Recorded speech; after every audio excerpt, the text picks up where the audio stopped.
Limbo dalem mboke iki kepiye ta mbok awakmu iki mau simbok loro-loro utawa simbok golek iki ora ketemu iki janjane awakmu iki mau nanti ta mbok ngene lho mboke kula iki mau sak temene yo enten ing centonge kula mboke piye mbok enten teng kamar mboke walah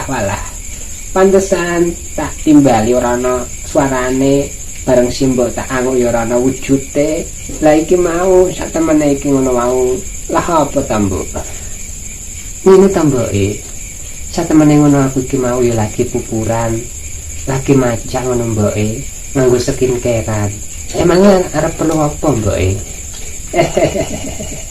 ngene lho mbok iki sak temene ngono ya ana perlu sithik aduh ngene ta mbok pripun mboke pripun limbo simbok iki ya wis sepuh mlaku turut dalan ya wedi glundung iki ngono ya hawane musim ya musim pancaroba pergantian musim mbok iki ngono simbok kepengin putus awakmu supayane cilik-cilik ana ing saben utawa sawah mbok waduh mboke kepiye meneh mboke aku iki wis kadung macak pupuran ayu dina deblong kaya ngene iki mboke kabeh wis mau wis tak waduh mboke lho kepiye ta mbok kok waduh lah kepiye ta mboke iki ngono aku nang sawah engko ora dadi hitam ta mboke mestine aku engko ya dadi malu ya kepiye meneh mboke aku iki ya dagangan jare aduh Mbok dalem mboke ngene ta mbok mbok ya simbok iki ya wis sepuh ya kepengin awakmu iki ya mangerteni kondisi situasine simbok lah berhubung mbok ya gak bisa niliki sawahe mbok ya simbok nyuwun tulung ya dilek ana ngono mbok tandurane wis kaya kepiye ngono mbok injih mbok pancen yo kepiye meneh tapi aku wis kadung pupuran aku iki wis kadung macak skincare-an lah mosok mbok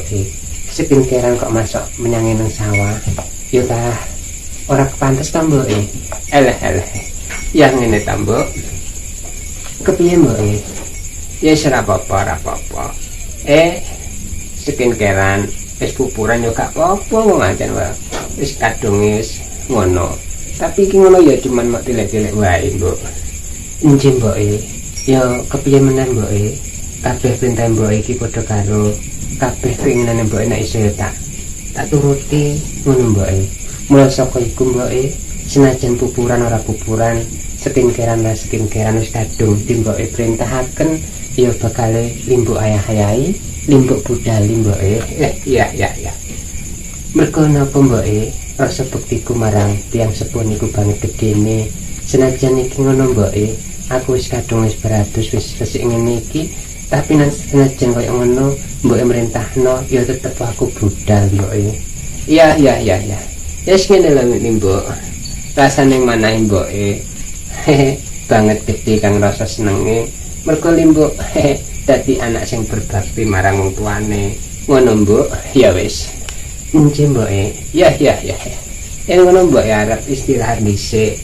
iki musim adem panas awake mbok pating greges ngono iya mbok yes simbok tak istirahat dhisik